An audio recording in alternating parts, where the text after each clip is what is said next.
What if the pill you trust for pain relief is quietly making your inflammation worse? Every day, millions of people take ibuprofen, believing they're being responsible, managing headaches, calming joint pain, pushing through back stiffness.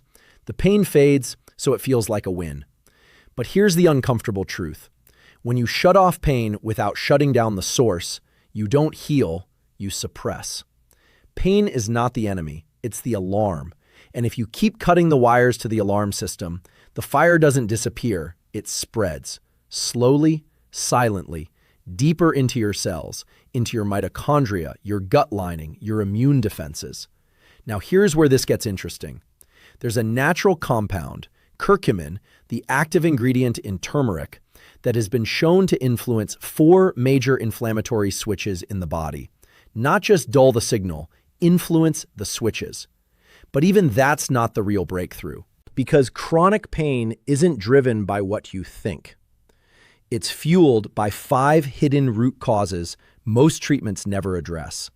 And once you understand them, you'll realize the problem was never the pain. It was the fire underneath it. Here's where most people get misled. We've been trained to think inflammation is the enemy, and painkillers are the solution.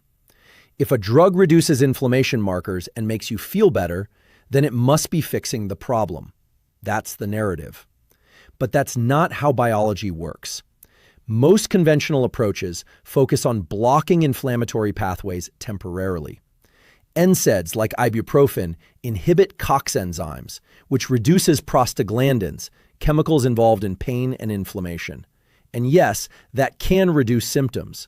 But reducing symptoms is not the same thing as removing the trigger.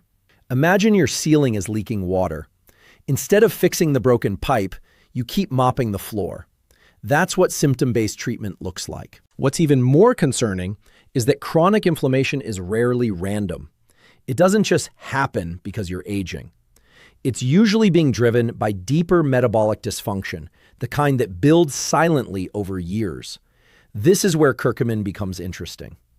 Unlike many conventional drugs that block a single pathway, curcumin has been shown to influence multiple inflammatory switches in the body, including NF-kappa B, COX-2, LOX pathways, and various cytokine signaling cascades. That means it interacts with the regulatory system of inflammation rather than just muting one chemical messenger. But here's the critical point. Even curcumin is not the ultimate answer if you don't address the root drivers keeping those inflammatory switches turned on. And there are 5 major ones most people completely overlook. First, insulin resistance. When your cells stop responding efficiently to insulin, blood sugar fluctuations trigger inflammatory signaling at a cellular level. Chronically elevated insulin doesn't just affect metabolism, it acts like a slow-burning inflammatory fuel. Second, mitochondrial dysfunction. Your mitochondria are the power plants of your cells.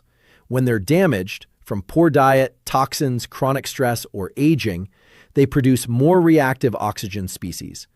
That oxidative stress signals the immune system that something is wrong, sustaining inflammation. Third, oxidative stress itself. When the balance between free radicals and antioxidants is disrupted, your tissues experience microscopic damage. The immune system responds. Over time, that response becomes chronic. Fourth, increased intestinal permeability, often called leaky gut. When the gut barrier becomes compromised, bacterial fragments and toxins enter the bloodstream. Your immune system reacts aggressively, and that immune activation doesn't stay confined to the gut. It spreads systemically. Fifth, chronic low-grade infections or dormant viral activity. Certain viruses can remain latent in the body, periodically activating immune responses that maintain background inflammation without obvious symptoms. So the real issue isn't just inflammation. It's why your body thinks it needs to stay inflamed. Until you answer that question, you're managing smoke, not extinguishing the fire. Now let's connect the dots. I want you to picture inflammation like a set of master switches inside your body. These switches control whether your immune system stays calm or goes into defensive mode. One of the most important switches is something called NF-kappa B. Think of it as the chief of inflammation. When it's activated, it tells your cells to produce inflammatory chemicals, cytokines, enzymes like COX-2, and other messengers that amplify pain and swelling. Under normal conditions, this system is brilliant. You cut your finger, NF-kappa B activates. You fight an infection, it turns on. Then, once the threat is gone, the switch turns off. The problem begins when the switch never fully turns off. Take insulin resistance, for example. When blood sugar repeatedly spikes, excess glucose molecules bind to proteins and form what are called advanced glycation end products, AGEs. These AGEs irritate tissues and activate inflammatory pathways. At the same time, high insulin levels stimulate signaling cascades that indirectly keep NF-kappa B active.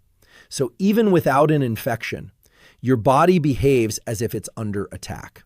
Now let's talk about mitochondria. Your mitochondria generate energy in the form of ATP. But during that process, they also produce small amounts of reactive oxygen species, free radicals. Normally, your antioxidant systems neutralize them. But when mitochondria are damaged by poor nutrition, toxins, chronic stress, or lack of sleep, they leak excessive free radicals. Those free radicals damage cellular membranes, proteins, and even DNA. Your immune system detects this damage and responds with inflammation. Not because it's malfunctioning, but because it thinks it's protecting you. Oxidative stress is essentially this imbalance: too many free radicals, not enough antioxidant defense. And oxidative stress directly activates NF-kappa B and other inflammatory regulators. It's like pouring gasoline on a fire that was already smoldering. Now consider your gut. Your intestinal lining is supposed to function like a selective filter. Nutrients pass through. Harmful bacteria and toxins stay out.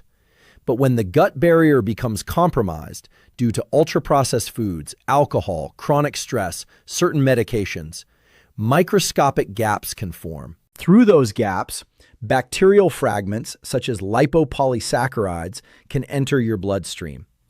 Your immune system sees them as invaders. In response, it ramps up inflammatory cytokines.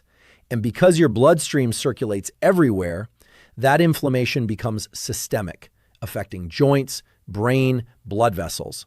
Finally, dormant viruses or chronic low-grade infections. Certain viruses can remain inactive inside your cells for years. But when your immune balance shifts, stress, poor sleep, metabolic dysfunction, they can partially reactivate. Even subtle immune activation increases inflammatory signaling. Now here's where curcumin becomes biologically fascinating. Curcumin doesn't just block one enzyme. Research shows it can modulate NF-kappa B activation, downregulate COX-2 expression, influence LOX pathways, and reduce pro-inflammatory cytokines. It also has antioxidant properties, helping neutralize free radicals and supporting mitochondrial function. In other words, it interacts with the control panel, not just the alarm bell. But remember, if insulin resistance, gut permeability, oxidative stress, or mitochondrial damage remain unaddressed, those inflammatory switches will keep turning back on. Inflammation is not random chaos. It's a biological response to underlying signals. The real power comes when you remove the signals. Now let's move from theory to action. If inflammation is being driven by root causes, then the strategy is simple. Remove the signals that keep flipping those switches on. Here's exactly where to start. Number 1, stabilize your blood sugar. If insulin resistance is a major inflammatory driver, you must control glucose spikes. That means reducing refined carbohydrates, sugary drinks, and ultra-processed foods. Build meals around protein, healthy fats, and fiber-rich vegetables. Prioritize whole foods. Consider time-restricted eating if appropriate. When blood sugar becomes stable, inflammatory signaling decreases dramatically. Number 2, repair mitochondrial function. Your mitochondria thrive on movement and nutrient density. Strength training and moderate intensity exercise stimulate mitochondrial biogenesis, meaning you actually build healthier mitochondria. Sleep 7 to 8 hours consistently. Ensure adequate intake of micronutrients involved in energy production, such as magnesium, B vitamins, and coenzyme Q10. Reduce exposure to toxins where possible, including excessive alcohol and environmental chemicals. Number 3, increase antioxidant capacity. You can't eliminate free radicals entirely, but you can strengthen your defense system. Eat deeply colored vegetables and fruits, leafy greens, berries, cruciferous vegetables. These provide polyphenols and flavonoids that neutralize oxidative stress. This is where curcumin fits in strategically. As a polyphenol, it has antioxidant and anti-inflammatory properties. But choose formulations with enhanced bioavailability. Plain turmeric powder alone is poorly absorbed. Number 4, heal your gut barrier. If intestinal permeability is contributing to systemic inflammation, remove irritants first.